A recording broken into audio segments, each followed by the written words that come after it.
Okay, so my talk is about H2 at scale, which is this concept that DOE has been pushing for the past couple of years on the role hydrogen can play in energy system challenges. So a little bit of background on hydrogen. Hydrogen is a unique gas in that it has a very high energy content per kilogram relative to other gases. So what I mean by that is that in 1 kilogram of hydrogen, you can store a lot more energy than you could in 1 kilogram of gasoline or 1 kilogram of many other chemicals, which makes it a very unique method of storing energy, because in a small footprint, you can store a much larger amount of energy than a lot of conventional approaches. But the main way that hydrogen is actually used today is as a chemical feedstock. So we produce about 10 million metric tons of hydrogen per year, and most of that is actually used in petroleum refining. So in order to be able to use crude oil in your car, hydrogen is actually used to basically improve the properties of the fuel so that it burns a little better in your engine, and also so that it burns cleaner, so to remove sulfur and nitrogen. The other big user of hydrogen is actually in making fertilizer, and then trace amounts of it are also used in smaller applications like glass making, steel making, food production. So all that hydrogen is transported throughout the country using pipelines, tube trailers, and tankers. So around the Gulf Coast, there's about 1,600 miles of hydrogen pipeline. There's 3 giant caverns that store thousands of tons of hydrogen underground to kind of buffer the difference between supply and demand from season to season. And then also there's 8 liquefaction plants throughout the country that liquefy hydrogen so that you can transport it in liquid form, like higher density than if you were transporting as a gas. So the way all that hydrogen is made today primarily is through steam methane reforming. So that's an approach where you take water and you react it with natural gas and a catalyst at very high temperatures, and you produce hydrogen and CO2. That's the main way that hydrogen is made today. Another way to make it is using electricity in water, where you use electricity to split water into hydrogen and oxygen. So this is used when you have smaller amounts of demand, so you're trying to make kilograms rather than tons. And kind of an interesting thing, it's also oftentimes used when you actually want to make oxygen rather than hydrogen, and hydrogen is kind of just the byproduct. So electrolyzers can be used in transporting organs or in submarines or space applications just to make oxygen. The other 2 approaches on the screen, PEC and Stitch, these are at very early stages of research. And so the first one involves using sunlight and a semiconductor that's immersed in water. And again, you get hydrogen and oxygen. And in the second case, you use very high temperature heat, like up to 1,000 degrees, along with materials called redox materials. And again, you get hydrogen and oxygen. So the main thing I want you to take away from this is that pretty much the only thing that is common in all these pathways is water. Besides that, you can combine that water with natural gas, with electricity, with heat, or with sunlight. And in that sense, hydrogen is a very unique energy carrier because it connects all these different types of energy feedstock, like natural gas, sunlight, electricity, heat, with many different industrial end users like petroleum refining, fertilizer production, glass making, steel making, and many others. So while I've been talking about, you can use hydrogen as a chemical feedstock, you can also use hydrogen to go in the opposite direction and make electricity. So you can use electricity to make the gas, but then you can go in the opposite direction to produce power when you need it. And the way you do that is using a fuel cell. So a fuel cell is kind of like a battery. You supply one end of it with hydrogen and the other end with air, and hydrogen and oxygen will combine to make water. And in that process, you produce electricity.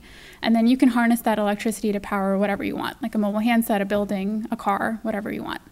So the main way that fuel cell power is used today, is actually to supply backup power. So as an example, data centers. So a data center, if it has a grid outage, for every hour, a company can lose over $100,000 an hour. So a lot of big companies like Apple, Microsoft, eBay, JP Morgan Chase, even the New World Trade Center actually have fuel cells as their form of backup power. Also, there's over 8 hospitals in the US that have fuel cell backup power, and several grocery stores. And kind of also an interesting little fact, cell phone towers also oftentimes use fuel cells. So during Hurricane Sandy, there were 4 towers in New Jersey that stayed online for over 100 hours, even with the grid down, because they had fuel cell backup power. So you can use fuel cells to power a building, but you can also use them to power cars. And so that's what you see in the graph on the top right. So the blue bar is how much fuel cells are being shipped throughout the world to be used in cars, which is a very new application.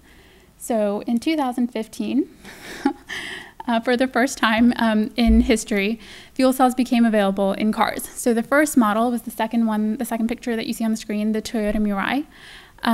This was the first one, and then after that, the Honda Clarity and the Hyundai Tucson have also entered the market, and there's currently 2,000 fuel cell powered cars in the US that are operating on the streets. These cars run on hydrogen, so you pump the car with hydrogen in 3 to 5 minutes, just like if it was gasoline. On one tank of hydrogen, they'll go over 300 miles, and then the only emission from the tailpipe is water.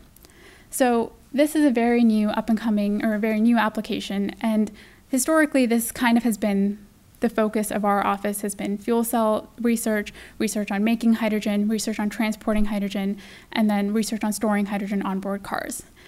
H2 at scale kind of broadens that scope to be about aligning hydrogen with other energy system challenges as well. So the first challenge that I wanted to talk about was grid resiliency. So in this specific context, what I mean by grid resiliency is that power generators like solar and wind, inherently their output can be very variable. So this is an example of output from a wind farm over the course of several days, and you can see it can be quite jagged. And if you didn't control for that, then that would create a problem on the grid because the grid can't handle, very rapid fluctuations in frequency or in power supply. Today, this level of irregularity is being managed no problem. It's not creating any kind of problems because it's been managed. So for example, in Texas, once they started deploying large amounts of wind, they also started kind of better planning for the next day's amount of power. They started increasing how many power reserves they had. They started implementing regulations regarding how a wind turbine had to operate to make sure that its output was stable. And right now, that's enough. But going to the next several decades, markets for technologies that can buffer large amounts of power supply against differences in power demand will probably grow. So markets, for example, for batteries, for compressed air energy storage, pumped hydro. This is an application where we think hydrogen can have unique value. So this is a graph, and the one thing you can probably tell is this graph is similar to the previous one in that it's very jagged and it's very irregular. And what I'm trying to show here is that this is a graph that kind of illustrates the role hydrogen can play. So in the very beginning I said you can make hydrogen using electricity and water. So if you add electricity and water together, you can produce hydrogen, and that's what an electrolyzer does. Something that's unique about an electrolyzer is that it can change its output very quickly. So it can go from taking in 100 kilowatts of power to 10 to 100 and fluctuate how much hydrogen it's producing very quickly. And a lot of equipment can't do that. That has value in this space because it means that if you have a wind turbine that very quickly amps up how much power it's producing, an electrolyzer could quickly take down how much power it's taking in to kind of balance that. And in that sense, you could couple the two so that you always have what you need on the grid because one kind of counterbalances the other. And that's the role that we think electrolyzers can play in stabilizing the grid going forward. Because very quickly, if they're connected to the grid intelligently, they can react to whatever else is happening from a solar farm or a wind farm or whatever else. This concept has actually been demonstrated in various locations throughout the world. The largest one is in Mainz, Germany.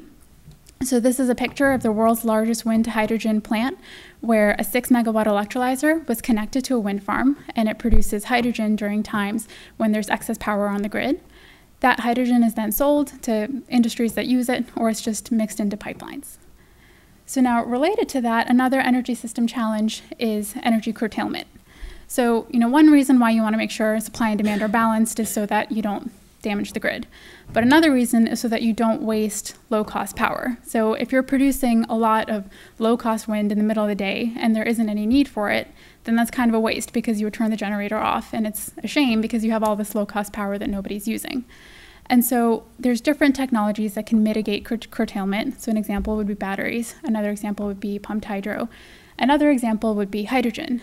Like I said in the beginning, hydrogen is unique because you can store a very large amount of power in a small space. So in one geologic cavern, you could store 100 gigawatt hours of power.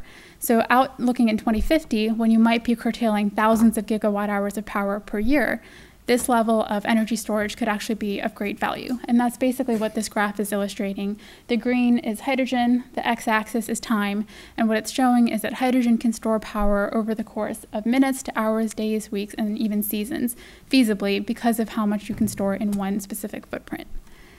And that essentially is the crux of H2 at scale, that hydrogen is a way to connect the needs of the grid, the needs of power generators, as well as the needs of industry, and allow for cross-sectoral benefits in terms of resiliency and also domestic innovation, because many of these technologies are in early stages of research, and there's still room for really anybody to claim kind of a leadership role.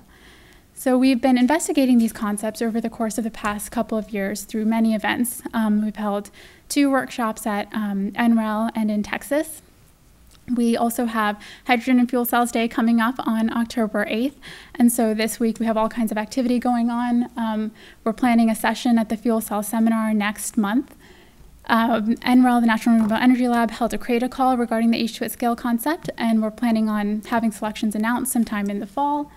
We're planning on releasing an RD&D roadmap later this month, and then in 2018, we're hoping to do another workshop in Texas. So with that, you can get more information here, and thank you.